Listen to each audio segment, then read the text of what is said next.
party. Have one next year, probably. Well, I'm not. I'm trying to ignore them. We won't ask how old you are. Good. I wouldn't tell you. 28. No, 23. Okay. This is Jeff Steiner along with Davey Dawes at the Community Hospital of Calhoun County for Channel 7 News. We'll be back with much more on the Channel 7 Evening News and Gene Red Wine and the weather, birthdays, and a lot more right here after this.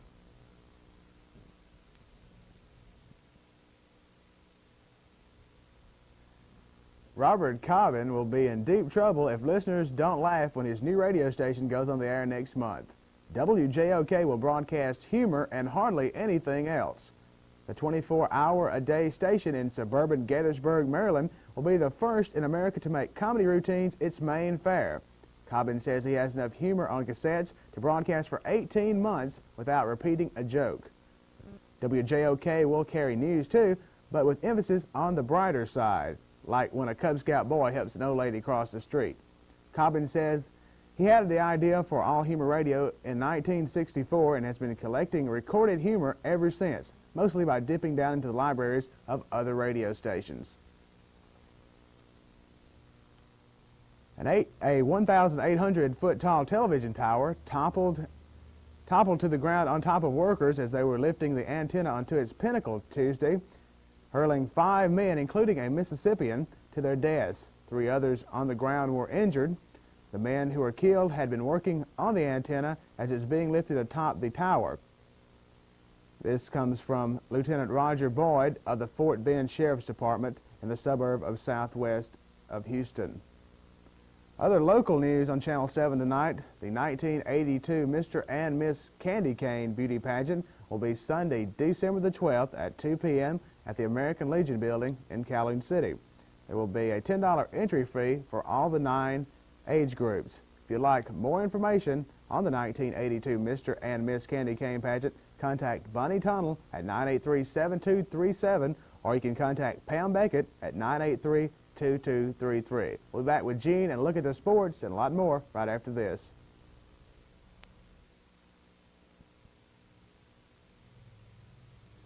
Well, it looks more and more like Coach Sloan may be leaving Oxford for Duke University. Reports have it that Mr. and Mrs. Sloan have looked at a house there, and he was expected back in Oxford late this afternoon. Again, no decision has been made, and some sort of statement is expected from Sloan Saturday. The Rebel basketball team scored a victory over the University of Alabama last night there in Oxford. The Rebs had control over the game all the way through, taking the win 66-54.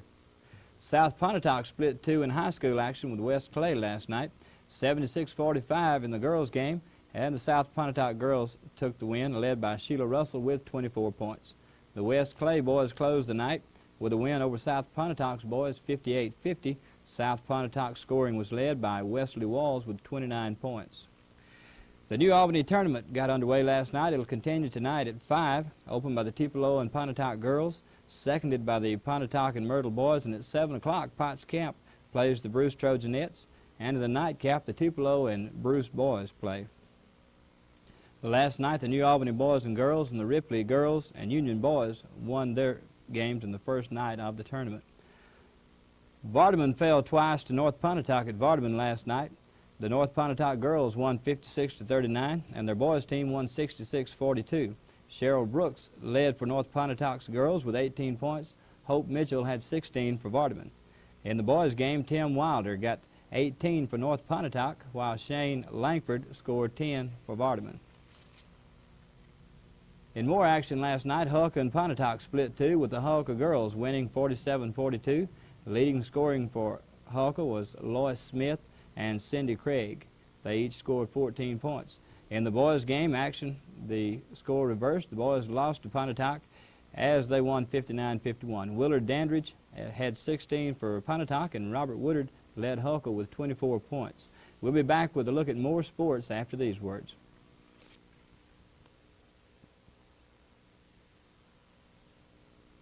Well, the silent wonder Joe Webb and I went to Calhoun City last night for basketball action.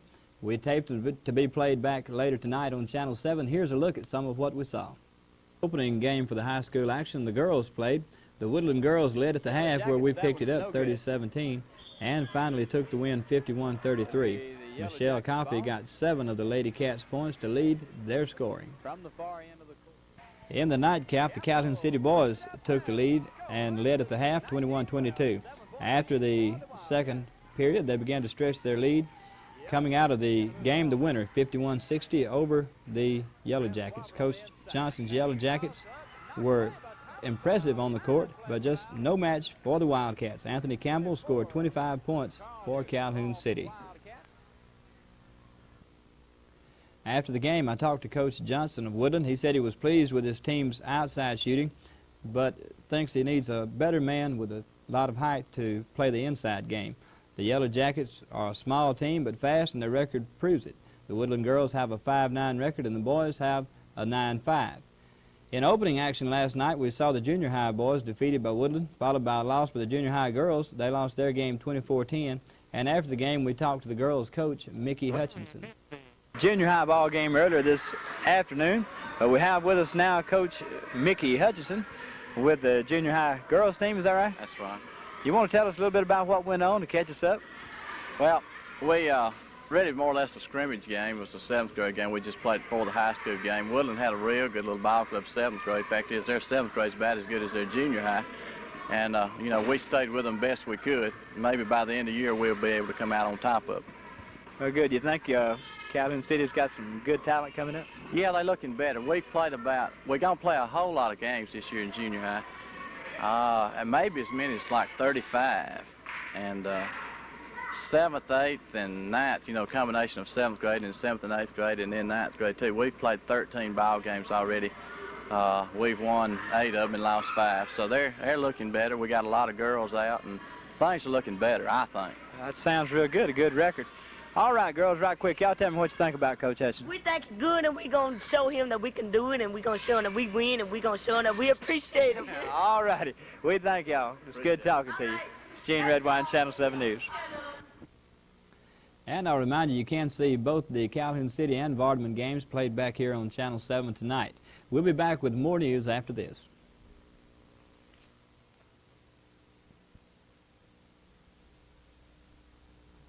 Taking a look at the weather for the Channel 7 viewing area, partly cloudy skies and continued mild with the day's highs in the upper 60s. Wind southeasterly at 10 miles per hour. Fair tonight with the low in the low 40s. Wind southeasterly 5 to 10 miles per hour. Mostly cloudy and cooler on Thursday with highs in the mid 50s. Winds northerly at 10 miles per hour. Presently at the Channel 7 studios now 58 degrees. Winds are from the southwest. Earlier in the telecast tonight, we gave you some information on the Bruce High School Chorus presenting their variety show this December the 16th of this month. And we did not have an exact time of the night, you know, when the show started. And during the newscast, we did receive information from Chorus Director Linda Ward that the show will begin at 7 p.m. That's the Bruce High School Chorus will present their variety show at 7 p.m. on December the 16th. We'll be back with more on the Channel 7 Evening News right after this.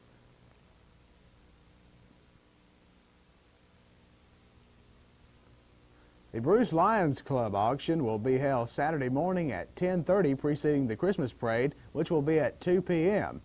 And Friday, the Bruce PTO will be having their bake sale in front of both banks here in Bruce from 2 till 5 p.m., so don't miss that. Also, don't forget the junior high choral group under the direction of Mrs. Linda Ward will be having their program at the Bruce High School Auditorium. Go on out and enjoy the program Friday night at 7 p.m. Gene? Thank you, Jeff. And a look at birthdays this afternoon. We'd like to say happy birthday to Debbie Owens. She had a birthday yesterday. Liz Cotton is celebrating her birthday today. Tommy King, Dawn Mathis, Karen Heath, Brad Jeffries, Ruby Evans, Bernice Thompson, Andrea Parker. We'd like to say happy anniversary to Mr. and Mrs. Charles D. Glass. And happy birthday to Bertha May Oliver, Martha Glass, Jerry Gates, Cindy Sims is 16 plus, Keith Snellings, Annie Stevens, and Tony Pollen. He's 6 years old. We want to wish him special birthday wishes from Barbara Pollen. So happy birthday, Tony, and all of you. And we want you to remember now that Channel 7 wants to be your information station. So if you see news happening or if you have information you think would be of interest to our viewers, give us a call here at Channel 7. Our number is 983-2801. We remind you also that the ball game's coming up tonight. Calhoun City and Boardman games will be here on Channel 7. We want you to stay tuned for those. That's just about going to wrap it up for Channel 7 News this afternoon. I'm Gene Redwine. And I'm Jeff Steiner for Channel 7 Evening News. Have a pleasant good evening.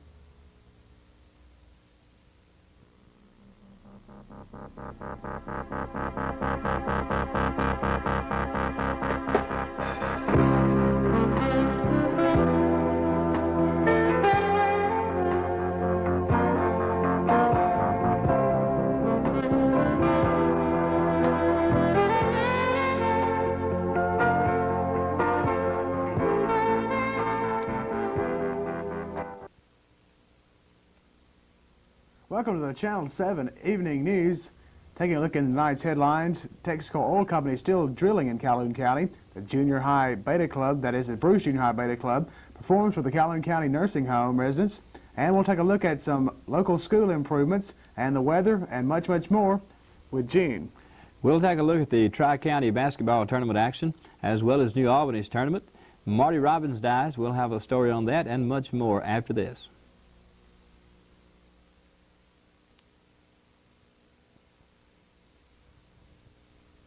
A man who threatened to blow up the Washington Monument with a truckload of dynamite unless he won a national dialogue on the nuclear weapons question was killed by police gunfire in the 11th hour of his siege Wednesday night when he tried to drive off towards the White House. He died for a bluff. There was no dynamite in his van. Police said the man may have had an accomplice who ran into the monument during the chaotic scene. The famed obelisk was flooded with tear gas before officers began their step-by-step search, a task that could take until early today. After 4 hours, there still was no confirmation that anyone was inside the monument. Senate Finance Committee, without so much as a whimper of objection, tentatively approved on Wednesdays a nickel-a-gallon increase by the federal gasoline tax to finance a multi-billion-dollar program of highway and mass transit improvement. There was little debate, no opposition, and not even a formal vote on the tax increase as the panel acted before moving to other, more controversial parts of the bill. Occupational Safety and Health Administration and insurance investigators rummaged through twisted metal and tangled wires Wednesday, hoping to learn why a 1,800-foot TV tower tumbled to the ground and hurled 5 men, including a Mississippian, to their deaths. Authorities estimated damage from Tuesday's accident ranged from $5 million to $7 million. After reviewing a videotape of the accident, project coordinator William Cordell said a steel cable hoisting the second radio antenna atop the tower when a gin pole apparently failed caused the antenna to fall and severing a guide wire and causing the tower to tumble to the ground and killing the men. The Calhoun City Glee Club will present a choral Christmas program December the 14th. The program will begin at 7 p.m. and it will be held in the Calhoun City Gymnasium. The Calhoun City Co-op students are hard at work learning about their future and present careers. We talked with co-op teacher Judd Dudley and got this. Good afternoon. This is Jeff Snyder with Channel 7 News. We're here at the Calhoun City High School, and we're in the Calhoun City Co-op class this afternoon. And our teacher here is Mr. Dudley, who is the head of the co-op department here in Calhoun City. And we came to talk with some of the students and, of course, Mr. Dudley, and just talk to the students some about, what they think about working as a teenager and really experiencing what they will be doing when they get out of high school. Mr. Dudley, would you like to say anything about your co-op program? Yes, I'm real proud of our co-op program. We have a number of students on the program. We have 41 in our program who go out in the afternoons and go to work. They attend school in the mornings and work in the afternoons at individual businesses here in town, and I'd like to take this opportunity to thank the individual businesses for hiring these students. The business and the co-op program try to train them so that they will be able to hold a job when they get out of school. Right. Who finds the students their jobs? Do they, or do the school, or who? We try to place the students in an area that they are interested in. Some of the students find their own job, and if that's their interest area, we allow them to keep it. And otherwise, I find the job in an interest area for them. Of course, in Calhoun City, we don't have all the interest areas that the students have, so we have to place students on works and hoping that it will transfer to what they want to do. Really? So, in summing all up, the students get a chance to learn about a skill they're interested in and plus make their spending money. Is that right? Yes, we have some making real good money, some making minimum wage, some working for themselves, in farming especially, and they do make spending money. And another thing we do is try to teach them how to use this money wisely. Some of them are very surprised at how much money they've already earned since school started. Right. I know I was in co-op when I was in high school, and it helped me a lot to get a job. And I know, of course, then I was interested in broadcasting, and I was lucky enough to have a job in radio when I was in high school. And I know it just helps a great deal to get experience ahead of time. Right. I have a student in radio right now. Well, not now that WJRL is off the air, but I have talked with Mr. Lowe, who is thinking about putting him back on the air, and she'll be able to work for him. Well, that's good. I know experience is a big factor in this field. And would you like to say anything else to our viewing audience? I'd just like to say if a co-op student comes by or a co-op teacher anywhere here in the county come by and ask you for possibly a position to help train a student, that you really think about this, because this puts a kid to work, teaches them the joy of working, and we just need places for them to work. Okay, thank you, Mr. Dudley. We'll talk to some of the students here just a little bit later on. This is Jeff Snyder for Channel 7 News. Well, I'm talking to some of the co-op students here at Calhoun City High School. What's your name? Bubba Latham. Bubba Latham. Where are you employed, Bubba? Farming. In farming. That's an interesting topic. What all do you do? Drive a tractor, repair, combine and stuff like that. Is this your first year in co-op? Second. Second year, huh? Right. You enjoy co-op? Yeah. Mr. Dudley's a fine teacher, isn't he? Yes. Okay, and do you have anything you'd like to say to the listening audience and the viewing audience? Well, y'all all come on, get in here, and we have a good time. Okay, there we talked to Bubba Latham, who is doing farm work here in the Calhoun City Co-op class. And we're going to talk to some more of them, just a couple more I believe we have time for. More co-op students here. What's your name? Charlene Rimmer. Charlene Reamer? Rimmer? Okay, sorry. Where are you employed? Sears. Sears in Calhoun City, I presume. Yes, sir. And what kind of work do you do at Sears? Teletypist. Teletypist. Sort of explain to us what do you do in teletype? Well, when people calls in, we have to send orders, so I type in them and call to Chicago and get their orders sent through. Oh, really? That's a pretty important job. It's interesting. I bet it is. In teletype, and there's in this field, radio and TV, and they have a lot of teletype and stuff like that, and that is something that could really help you in the future a lot. Yes, sir. And you have anything you'd like to say about Mr. Dudley, or thank him for anything? Yeah, for getting me a job. And yeah, I know you want to say something about your employer. Oh, it's Miss Martin, L.A. Martin at Calhoun City. They're nice to work with, and I appreciate them hiring me. Yes, I know them. How long have you been in co-op? Ever since school started. Ever since school started. Just one. That's 1 year. 1 year, right? First year, 1 year. First year. Okay, thank you. And your name again? Charlene Rimmer. Okay, thank you, Charlene. This is Jeff Snyder for Channel 7 Evening News. Rounds. Rose Rounds? Rosa rounds. Rosa Rounds. Okay, I'm sorry. What kind of work do you do? I cook at the Sonic. Cook at the Sonic. I've eaten your food before. I bet I have, right? Probably. What hours do you work? From 5 to closing mostly. Closing is 10 or 12. How long have you been with the Sonic?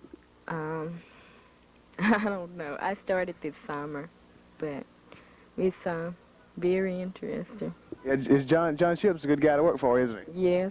I know John personally myself, and I know if he's probably watching, he'll really appreciate you saying those words about him. You really like the co-op program? Yeah, it's fun. I've noticed Calhoun City has a very good co-op program. Yes. Mr. Dudley helped a lot of students get jobs, and plus you get 2 credits in just for taking the class and having your job and keeping up your grades.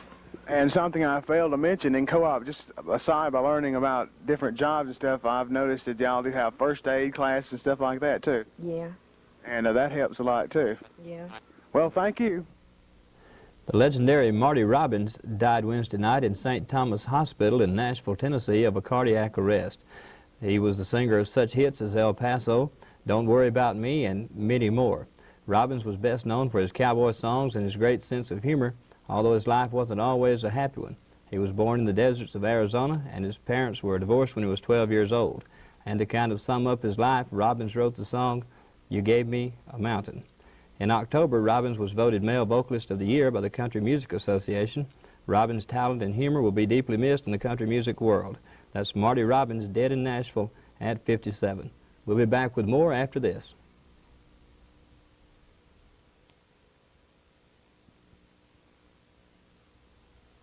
The Calhoun County schools are under great improvements. Bruce and Calhoun City are getting new schools while the Vardaman School is being upgraded.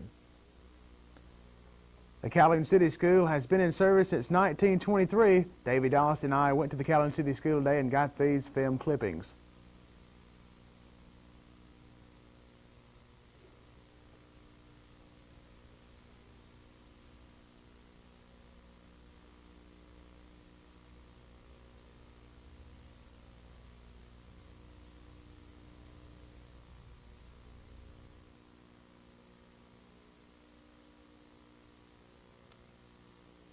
Look at the Calhoun City High School. The Calhoun City High School, along with the Bruce High School, are getting new school buildings. We'll be back with much more right after this. Davey and I were driving around Calhoun City today and ran upon some people hard at work to improve the town square's condition. These workers from the satellite prison are at work painting lines so that people can park easier. The Calhoun City Square was repaved last week. The Texaco Oil Company is still drilling near Derma. They are searching for natural gas. They were expected to be finished drilling by now, but they plan to prolong drilling, and the search should go on deeper into the earth. TV7 has this report. Channel 7 News, we're on location, and we're talking with Mr. Ernest Kyle. Ernest Kyle, and Ernest, we checked in down here about 2 weeks ago and checking on the rig that's doing the drilling, and I don't recall right off how deep they were drilling then, but can you sort of tell us just about what's going on in general here? Yeah, we were planning on drilling to about 7460 was our original proposed total depth, and we've extended that to 8,200 feet. So that's why we're here a little bit longer than anticipated, but we will be drilling to 8,200 feet. And right now we're coming out of the hole to change drill bits. We're making a bit trip here at about 7,893 feet at the present time. Okay, what are you specifically drilling for? Well, we really believe we're looking for gas, really. Gas? Right, natural gas. It's kind of a wildcat. It's a prospect. We just feel like the geologists tell us that it should be dry gas, too. We shouldn't find any oil, per se. It should be gas. Should be natural gas, then. How long has this rig been set up? I think we've been here since the latter part of November. Right. A lot of people in our Channel 7 viewing area probably don't even know about it. It's out here, you know, and I think they should come out and take a look. It's not every day a rig this size in Calhoun County, you know. Yeah, well, I would imagine it. We've had a lot of visitors come by, and real appreciated having them come by. And it's really worth driving out to see, though. Yeah, there's something to see if you're not used to it. Yeah, a lot of people around this area don't have much drilling, you know, for natural gas. You know, hardly anybody can say, hey, we got a natural gas, you know, drilling for natural gas in our county. But it looks to be a real interesting job. You enjoy it, I presume? Oh yeah, I've been working for Texaco for 23 years, and we enjoy it. 23 years, Texaco's a good company to work for. Oh, I think so, yeah. Okay, thank you a lot. We're talking with Mr. Kyle, right? Mr. Kyle, he's with Texaco Oil, and they're drilling for natural gas, and we are located just east of Derma, right? Right. Just about a couple miles east of Derma. This is Jeff Snyder with Mr. Kyle with Texaco Company for Channel 7 News. The Bruce Junior High Beta Club presented a Christmas program today to the residents of the Calhoun County Nursing Home. And here at Channel 7, we'll show you that complete program tonight on Channel 7 at 7 p.m. and at 11 p.m. Meantime, Davey and I were on hand this afternoon, and we've got this report for you.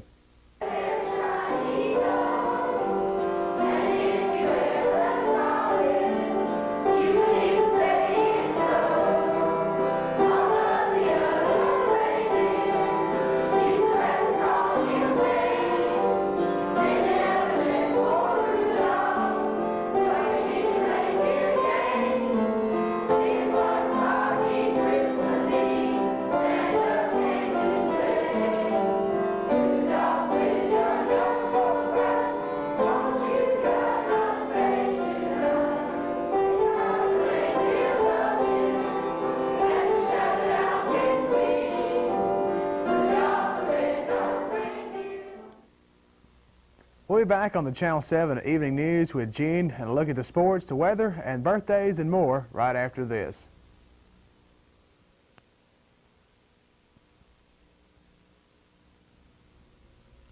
Well, the slogan of the day is Sloan is gone. The former Reb coach has accepted a 5-year agreement with Duke to start later this week with them.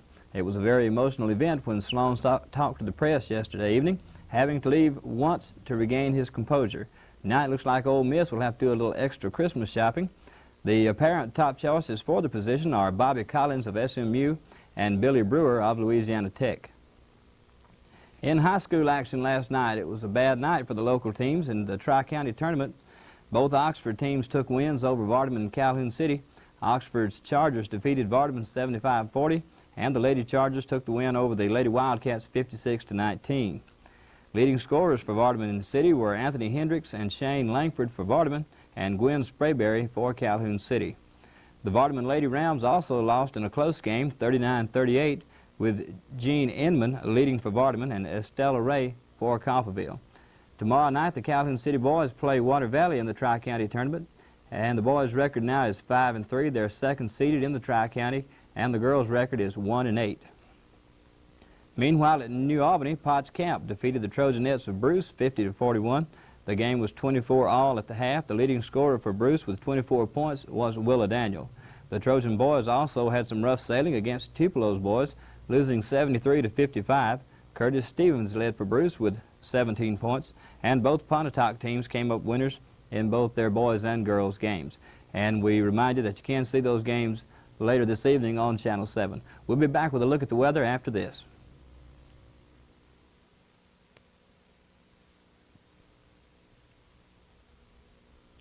Well, it's beginning to feel a lot like Christmas around the area. It was cloudy and cool today with temperatures ranging from the upper 40s to the 50s, and there's not much change expected anytime soon. It should remain cloudy and cool throughout the night and tomorrow, with the lows tonight getting down into the low 30s, and tomorrow it looks like it'll get up in the high to mid 50s. That's a look at weather. And local events coming up around the area, the Bruce Lions Club will hold their annual auction Saturday morning at 10:30. This will precede the Christmas parade, which will be held at 2 p.m. Saturday. And Friday, the Bruce PTO will be having a bake sale in front of both banks here in Bruce from 2 till 5 p.m. And don't forget, the junior high choral group under the direction of Mrs. Linda Ward will have a program at the Bruce High School Auditorium. Go out and enjoy the program. It'll start Friday night at 7 p.m. And the Bruce Head Start will have a bake sale Saturday at 10 o'clock. This will be held in front of Taylor's Department Store. In birthdays today, we want to say happy birthday to Maudie Winter, Amy Reed, Stacy Hale, Olivia Thomas, Rick Hegwood, Brian Morris, Susan Wells, who's 12 years old, and Sherry Jackson. We'll be back with closing comments after this.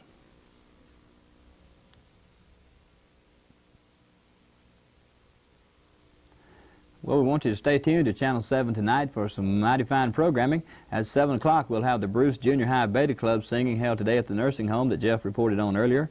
At 7:30, we will show Miss Louisa and the Outlaws, the 3rd grade play held at the Bruce schools today under the direction of Mr. Mike Young. And at 8 o'clock, we'll have the Bluegrass show taped last Saturday night here in Bruce with the Hill Folks Bluegrass Band and the Valley Echoes. And for all you folks